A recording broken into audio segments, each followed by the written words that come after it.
Can you walk us through, like, from an experience standpoint, like, what did it look like walking through the door? What did it smell like? So it's like an old medieval castle. That's what the bricks. Picture an old medieval castle. That's the gate, big ironwood gate. You go in, and then there's an open middle courtyard area, and they walk you way back, and then you're in another old school medieval looking barracks building. And in that is, now you're in a kind of an office environment. It's, pretty stark military French Foreign Legion office, but you're in there. Pull-up bar was right in the middle of the hallway. And this was at Fort Nogent in Paris specifically. So, right, and then down the hallway are guys who are still waiting, and you're in civilian clothes at this point. It's not militant. You're not in the French Foreign Legion yet. You haven't been pre-selected. So pull-up bars, then they give you an IQ test immediately, a very simple IQ test. Did you know how many pull-ups you had to do, or they just say do pull-ups? They just said do pull-ups. I think I busted out about 20, pretty good ones, but I think they get you by on 10. Yeah. Something like that. So he says get on the bar, you do 10 pull-ups? I just cranked out 20. He said hop off, you're good. And then from there, he takes you to the IQ test. Yeah, and then this is Sunday night too. This is like 9 o'clock at night. So he's just kind of running me through, checks my bag, took any property that I couldn't have, and then gives me kind of what I could. You're coming in there with shower shoes, stuff, because they're not giving you anything yet. You're going in there, and on their website, they say bring this stuff. So that's what they do have. Bring this stuff. Don't bring anything more, nothing less. Then they give you just a real basic, bare bones, 2 + 2 is 4, and this is a square, and this go that. Is that in French? That's all in, if I remember right, it was more math and stuff. So it was pretty simple. And if I do remember right, it was kind of in English. Some of it was, but it was simple. That's just that initial. And then they go, okay, you're good. You're not a complete moron, and you can do some pull-ups. Okay, now just go sleep it off. And then in the morning you start processing. And so, were you with other guys that were doing the same thing? Yeah. So you immediately, when you walk in, you're in a big barracks room packed with guys from all over the world. You heard like 40 languages in one room. About how many dudes were there?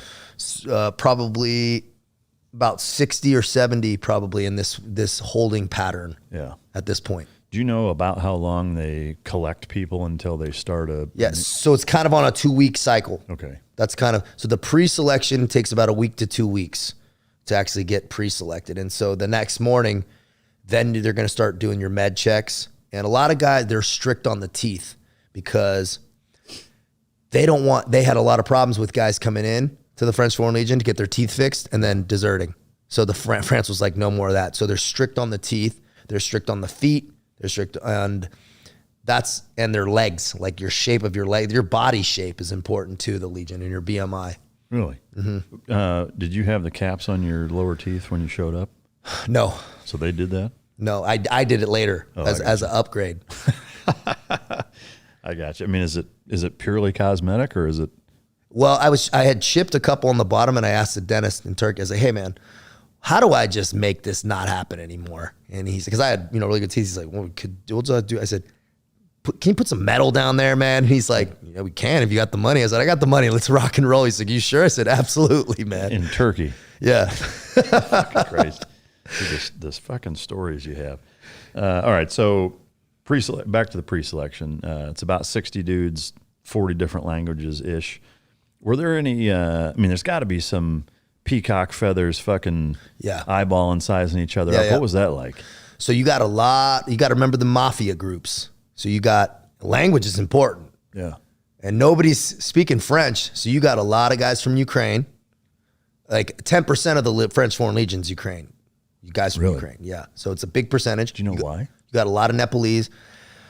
They make shit money in their military. Yeah. So they're like doubling their pay, tripling their pay just by going. And also guys from Belarus. So you got the Russian speakers, the Eastern Bloc guys.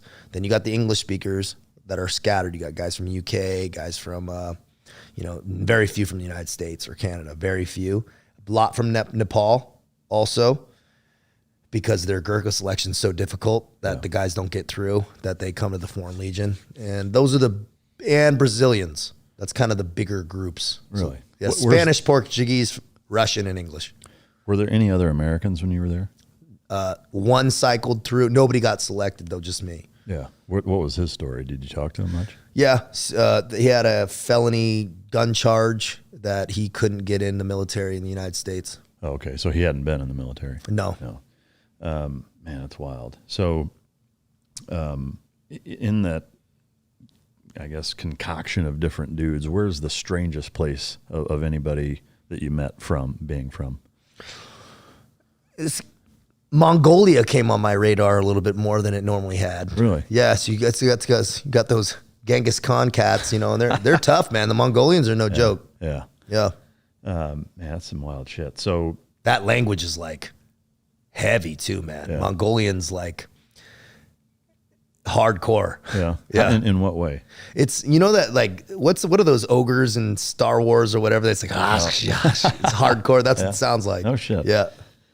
Man, that's a trip. All right, so you're in this group pre-selection. You said it lasts about a week and a half, 2 weeks. Yeah, so you'll go to another IQ test, and then the interview process in the selection legion is the most important. Every interview, that's where most guys get chopped. And why are you here? That's like, why is the Navy SEAL fucking here? They don't want issues with the United States government. That was also another piece that I started to read in more. So they're really like, what's going on with you? Like and so I explained, I could lean into the truth. I'm like, my fucking ruined my whole life and I need a second chance. That's what I told them, man. Yeah. And so they were like, okay, it kind of makes sense, you know. They're interviewing you in English, I assume? Yeah. So they have a guy that speaks like 5 languages, a Legionnaire, and he'll ask you in English. Yeah. What other things did they ask you? You understand this is 5 years? You understand you're going to lose your name? Do you understand you're not going to go back home for a long time? Do you understand you could die? Here's what happens if you die. Here's what happens to your body. They go into that process. They're just making sure you understand what the deal is and that what the reality is. I didn't go into the Legion with some romantic notion of, I had been in the military. I knew what the deal was. I knew even as a SEAL, things aren't romantic, right? And so it was good and bad. My perspective, I needed the Legion as a vehicle to burn some time. I wanted to finish my tattoos and not get fucked with. I had a vision for my body, and I also needed it as a vehicle for self-development. I knew I needed to mature, and I needed some fucking quiet and separation. And so that's what I was like, I need to be here, man. And if I can deploy and they give me a gun in between that, great. So it's almost like a self-imposed, all-encompassing rehab almost. It was like I looked at it as like a prison sentence, man. Yeah. I was just like, I didn't care how hard it was, what was going to happen. I'm like, I am going to be here and I need to I need to think. Yeah. Because I hadn't thought about my own thoughts, and I knew I needed to start unlearn some shit. Yeah. Because I can't, whatever I'm doing is not working. Because this revolving self-sabotage that was since I was in high school. So I'm like not living right. And that's what I knew I needed to go in there for that. Yeah. So it's, like a self-imposed hard reset. Yeah. Oh, that was well said. Yeah. Yep. So during this process, obviously the interviews are important. They're doing medical checks. I'm assuming they're piss testing you and all that shit. Are they doing like x-rays to make sure your joints aren't fucked and all that? Yeah, the doctors are giving you a pretty good thorough one once over. Were there any other physical tests that they did? Yeah, so after you pass all that stuff, they send you to a shuttle run beep test and pull-ups, push-ups, all that stuff. Some guys got chopped for the beep test because they went full tilt and burned out. It was okay though. I hadn't run in a while. I'd started to train for like a few days before, and I was like, I'm not ready, but we have got to go, so let's figure it out live. Man. Are they, how are they treating you at that point? Is it very boot camp like? No, it's very casual at this point because you're still in civilian clothes. Oh, okay. Guys are dressed like this, waiting, because if you get chopped in the pre-selection, I would say guys come from the middle of the jungle in South America and show up to the French Orly. They go a boat to a plane to a train, and then they go fail the pull-ups. And then they get sent back. Yeah. I'm like, I don't know. But you don't get any money, nothing. They just tell you to leave during the pre-selection part. I gotcha. I'm assuming they're feeding you though. Yes. Minimal. Some guys straight quit the minute they saw the first meal. Really? Baguette with like one thing of bologna, and that's it. The French don't get a lot of they don't eat a lot of calories, man. Yeah. Yeah. Fuck, man. And and for breakfast, it's black coffee and bread, hard bread. That's it. That's it. They don't do the protein in the morning. All through your whole career. Really? Ever. Yeah, they do not eat breakfast. So that was rough, man. The gains were not to be had. Yeah, fucking on cutting phase. Yeah. Man. So, all right. So there's the week and a half. There's physical tests, psychological tests, medical tests, treating you like a civilian or pretty casual, laid back. That group of 60-ish so dudes, at the end of pre-selection, how many were selected to go into? So they'll pick about half. And during this period, it's weird when you pass that IQ test, they hand you a sticky note, like no shit sticky note, and it's got a completely different name on it and a completely different date of birth. And they go, that's you now. Really? Mine was Trent Clayson. No shit. I got hooked up on the name, man. I was like, man, this dude got from Montana. Where's this guy from? It's your same initials and it's your date of birth plus a month and a day. That's how they do it in the computer system. Wow. And is that just for ambiguity? It's some heritage. I don't know exactly why. I don't know if they're continuing to do it or if you have the choice now, but some guys like want to ditch their whole old life. Yeah.